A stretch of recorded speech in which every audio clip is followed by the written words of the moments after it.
Segment 2, Northtown Neighborhood News Magazine, a presentation of Sonny Hirsch and myself.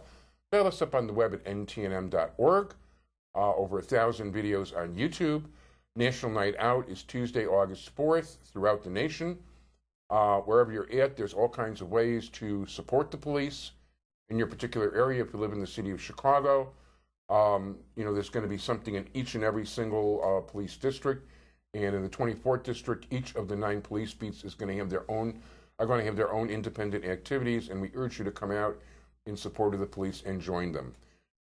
We were originally going to have a debate. This is the second time we were going to do that. Nobody wants to talk to me. Yeah, it's like, I don't know, is it your hair color? Only your barber knows for sure. Maybe. Might be Marty Levinson, I don't know. Perhaps. But anyway, last minute cancellation. So you know what? I wasn't going to cancel the guest. And frankly, I can't honestly tell you what the deal was with this guest, but I do know that that there has been opposition within the union to having anybody appear with somebody who isn't towing the line all the way, when I think he's a very reasonable individual who is only looking for a realistic solution to the situation, because, if nothing is done, the money can actually dry up. The state can go broke. Your local neighborhood can go broke. I mean, all kinds of bad things are going on. So at any rate, Joe Dusek, a professor of statistics at Triton College, and we've had a number of statistical fans here earlier today. We did, thank goodness. I scared them all away, so, as usual. Thanks for having me on again, Avi. First of all, a pleasure. And, basically, like in Chicago, now you're at junior college. In Chicago, they didn't get their extension out of Mike Madigan, who couldn't deliver the Democrats whatsoever, which, I think he can deliver them if he really wants to. I just, seriously question his intent, really. Not to mention the fact that the deal he forged last year, I think he knew in advance was going to get turned down by the courts. Probably. We talked about that last time. And as a matter of fact, Larry Supperton, who's going to be on a show coming up in the next couple of weeks, is trying very hard to prevent the county from doing the same kind of thing, where they're going to pass legislation that they know in advance the Supreme Court's going to strike down. So what's the point of spending all that time? Why not find a reasonable solution? Well, because then they can go back to their constituents and say, look, we tried. Yeah. If you don't mind, let me just give a quick shout out. I will say this. We tried to get a few, the last time, get a few other representatives from, I hate to say the other side, but to come up here. And only one of them, Northern Illinois Jobs with Justice, had the courtesy to talk to me and then get back to me and say, look, we're sorry, but we can't make that particular date. So if you would check them out online, their Facebook page, at least they had the decency to call me back and say, look, we're sorry, we can't make it. So I appreciate them for that. That is the civil thing to do, because I've contacted people. I do have to say that the Chicago Teachers Union did actually get back to me. So, but they just said they didn't have an available speaker for that date. Okay, well. So, but also this is somebody I have a long relationship with. Okay. More Facebook and email. I don't think we've ever met in person, but you actually wanted to get Karen Lewis on the show a few times, which I was more than happy to do, but she got sick. Oh, that's true. So, I was never able to get her on. But, if you're feeling better, Karen, you're more than invited. But yeah, it would be good to have it. That's part of the problem in politics in general, in this city and this county and this state, is intelligent viewpoints need not apply. Yeah, unfortunately, there's a lot of name calling in lieu of intellectual debate. I mean, I can say all the good things about unions that I do believe in very strongly, and I can tick down 19 points what I agree with them with, and you hit that one that I don't agree with, and that's it. I'm anti-working class. I want people to starve. I mean, it's just astonishing, as opposed to having an actual intellectual discussion. And we can't seem to get anybody. So if any of your many viewers would like to come on, maybe we can make an offer for that. We'd be happy to have an honest intellectual discussion. That would be great. And I would very much like it. And you don't get to say you're a racist, you're a sexist, you're a right-wing this or a left-wing that, or it's so easy for people to throw labels out. It's funny, the one thing I really see lately where 3 people from completely different backgrounds agreed on something, you've got a black, a Jew, and a hillbilly. Is this a joke? Or? No, this is real. Oh, I thought it was. Is Jerry Seinfeld. Chris Rock, I know where you're going with this. Okay. and Larry the Cable Guy all do not want to play college campuses. Not only do these people have no sense of humor, all they do is scream racist, sexist, whatever other phrases they use, and they don't even think about the material. They don't even take it seriously. You know, none of these guys is looking to have incisive social commentary. They're trying to make you laugh. You know, you don't have to take it seriously. It's like entering a comedy club. There's a big unwritten sign up there that says, everything you hold dear, you know, will be made fun of. I mean, you know that before you go into a comedy club. I mean, and that's the charm. You should know. Yes. Just laugh about it, for crying out loud. Yeah, exactly. It's like I know more Jewish jokes than almost anybody, and I'm willing to tell them. But not on the air, though. Maybe later. But, you know, it's okay. I'll tell you a good one afterwards. Please. I look forward to it.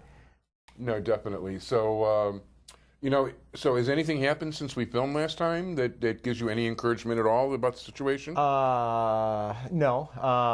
In a nutshell, the budget battle is still being waged. Actually, just earlier today, I saw on CAN TV, little plug for CAN TV there.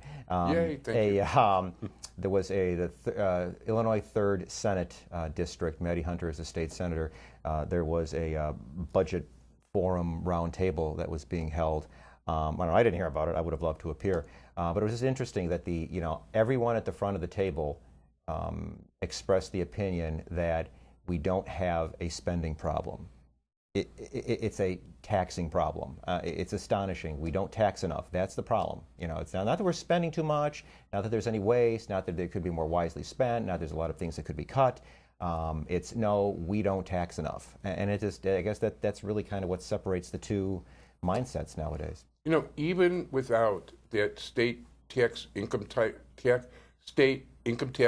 hike, we're still going to wind up taking in the 5th or 6th largest amount of money the state has ever taken in. Great point, absolutely. And no matter how much we take in, you know, it gets spent. And, you know, a lot of people don't realize, too, and I do want to defend Ron on this all the way. You know, the stuff he's proposing, we're right now, it's called a negotiation, people. You know, for those of you who worked in government your whole life or collecting welfare or whatever else you're doing, you know, people who are in business actually have to deal with reality. And when you're sitting down and talking to somebody, like, for instance, I know that I've had customers come in, and if I tell them $100, they're going to say $50 no matter what I say. So if what I really want is $100, I got to start at $200. If I say $200, they'll go, make it $100. Well, actually, they'll probably say, make it $80. And I'll go, now you got to do a little, you know, whatever. So. But you know what? We wind up at a figure at least I can make money on. I don't have to get rich off it. But some of this stuff is negotiation. So you take a certain stance knowing, and he's openly said it's a negotiation, knowing that that's not going to be the end game. You know, but here's the kind of stuff, you know, you could be looking at. And it's better to do this together. And it happens to be the law in the first place to go by the budget. And, of course, since these guys write the laws, they could change that if they wanted to. They don't. And but, you know, you can't spend more money than it's in the budget. Indiana actually does that, which is one of the reasons they're successful in drawing so many businesses from Illinois. My next-door neighbor, by the way, just moved this week to Indiana because it was just too expensive for him to live in Chicago. I can believe it.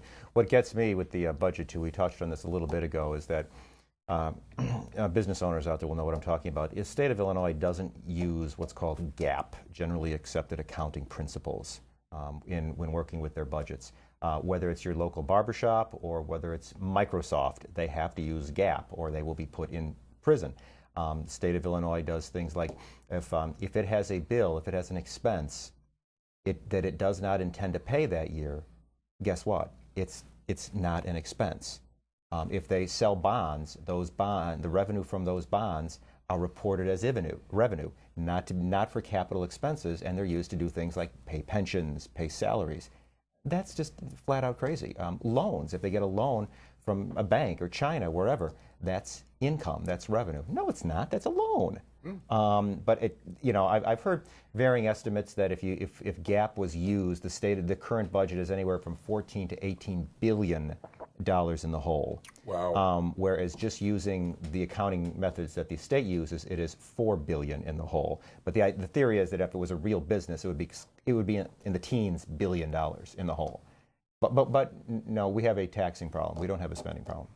Yeah, at the very least, by the way, our debt is, when I did go to that Illinois Opportunity Project thing, basically the ledger sheet says that Illinois has $30 billion in assets and $216 billion in liabilities. Wow, I hadn't heard that. Which is a minus $186 billion.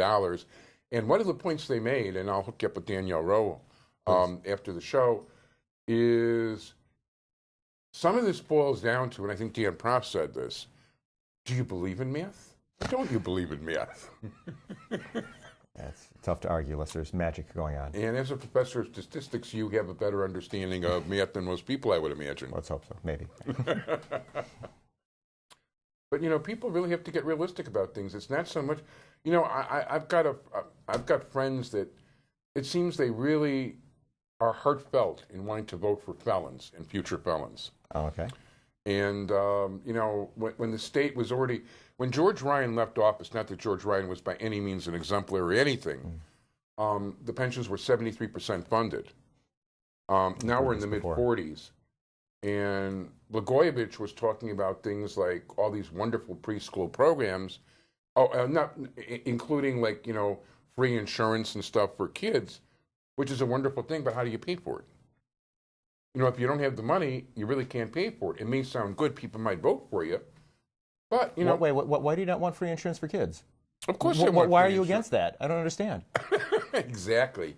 I'm not against that. But Have you to got pay to be for able to afford it. Yeah. It's funny. The Illinois Constitution, as was just ruled by the Illinois Supreme Court, that the teachers' pensions, state employee pensions, cannot be diminished.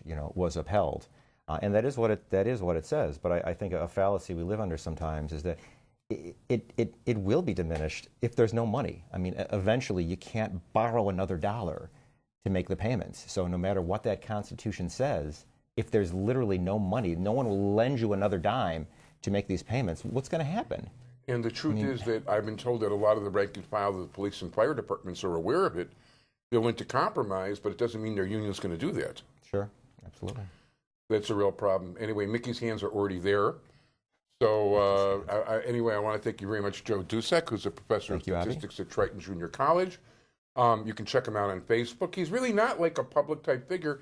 He just, we became friends on Facebook. And, he's somebody that has a sincere interest in, hoping the state actually survives another few years. So I want to thank him very much. I want to thank my entire technical crew, Sonny Hirsch. And thank you for being here, everybody. Bye-bye.